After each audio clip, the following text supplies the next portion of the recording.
chers représentants des délégations étrangères, chers officiels de club, cher Lyon, cher Léo et chers amis. Pour revenir aux fondamentaux, une convention nationale se doit de faire la bonne place pour le bilan de l'année N-1 et le projet associé à son budget de l'année N+1. C'est notre volonté pour cette convention. Par ailleurs, il est statutaire que soient également à valider les propositions de motion et de vœux, ces dernières ayant été soumises aux commissions Finances et Statuts. Enfin, il est convenu de donner la parole à tous les acteurs, commissions et associations qui font vivre notre année Lyon. C'est ce qui va se faire tout au long de cette Assemblée générale. Le point d'étape pour notre année sera donc très synthétique aujourd'hui, dans l'attente de résultats finaux qui vous seront présentés l'an prochain à Port-Marly. Notre projet, avec son budget, a été validé par vous à Antibes. Il comprend les axes principaux suivants: le centenaire, la jeunesse, la communication, la réussite de cette convention, la réussite de notre déplacement à Chicago et notre représentation à l'international. Je félicite avec force, en préambule, l'engagement et l'esprit d'équipe qui nous ont animés. Je dois personnellement citer chaque gouverneur 2016-2017, acteur de cette très belle année.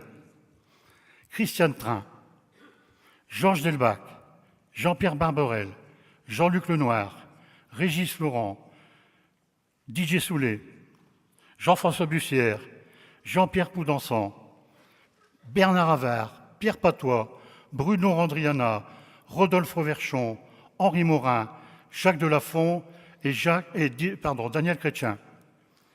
On peut tous les applaudir.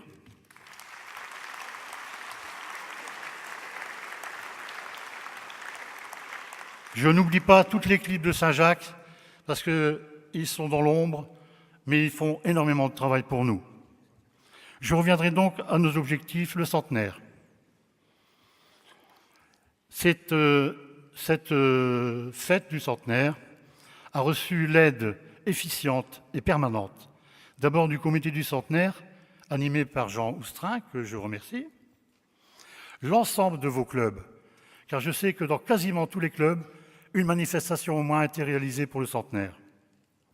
Et enfin, je ne peux pas ne pas citer la journée du centenaire que nous avons vécue hier et qui est un point d'orgue au niveau de la France pour cette manifestation.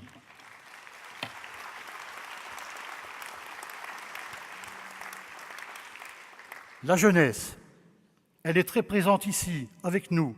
Elle nous a fait vibrer des grands moments aujourd'hui et toute l'année, via les IEC, via les CIF et via nos amis Léo. Nous les en remercions et nous développerons mieux ce sujet l'an prochain. Merci de les applaudir également.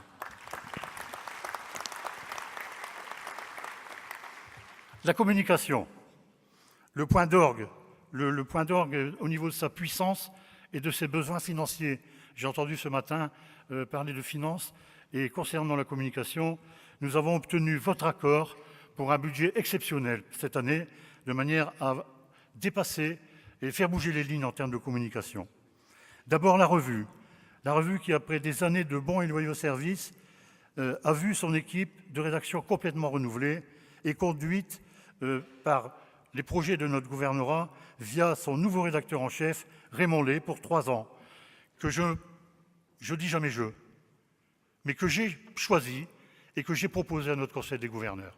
Merci de l'applaudir et merci d'applaudir ce comité de rédaction.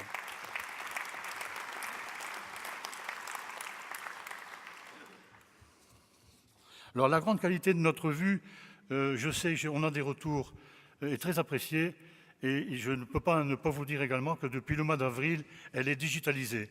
C'est-à-dire qu'elle est accessible aux non-Lyon et à beaucoup d'autres, je dirais, personnes qui peuvent être de futurs Lyon.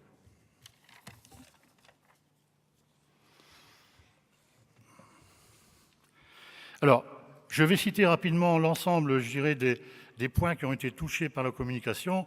Et là, évidemment, on ne peut pas ne pas citer Rodolphe Roverchon, qui a été un acteur majeur pour la mise en œuvre de l'ensemble de ce projet. On peut l'applaudir également.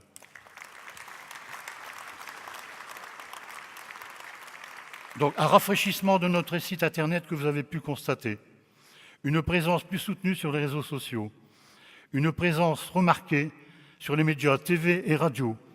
Vous verrez tout à l'heure le spot TV qui a été diffusé en avril, si je ne me trompe pas, et une nouvelle vague de spots va être lancée par Rodolphe au mois de juin. Ensuite, le relookage des affiches dont vous avez pu voir ici à Nantes, partout affiché cette nouvelle présentation d'affiches par un groupe d'hommes, de femmes, d'anciens, de jeunes, qui est dynamique et qui nous a paru, je dirais, porteur aussi en termes de communication. Enfin, je vais aller assez vite. La Convention de Nantes, qui devait être pour nous un grand succès. Je ne vais pas redire ce qu'a dit tout à l'heure Françoise. Elle a très très bien résumé la situation. Et donc, je ne peux que féliciter Jacques Delafont, Françoise Degan, ainsi que Bernard Paulins, qui est aussi dans l'ombre, mais qui est un homme d'une extrême efficacité.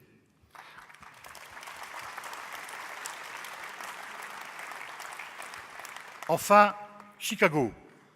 Chicago, qui était pour nous un enjeu majeur. Nous avions fait à la demande d'Oakbrook 2 promesses. Minimum 500, maximum 700. Christiane Train, qui a mené la campagne de communication comme une grande maîtresse de la communication, avait déjà dit moi j'espère 1000.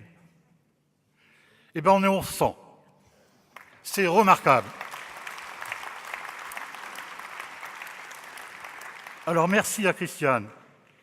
Merci à Jean-François Bussière, qui était son collaborateur rapproché. Et merci à Robert Watteau et Anne Fayolle, qui nous ont beaucoup aidés. On peut les applaudir. Enfin, je ne reviendrai pas sur notre représentation à l'international, j'en ai parlé tout à l'heure, mais néanmoins, nous en sommes très heureux. Merci beaucoup.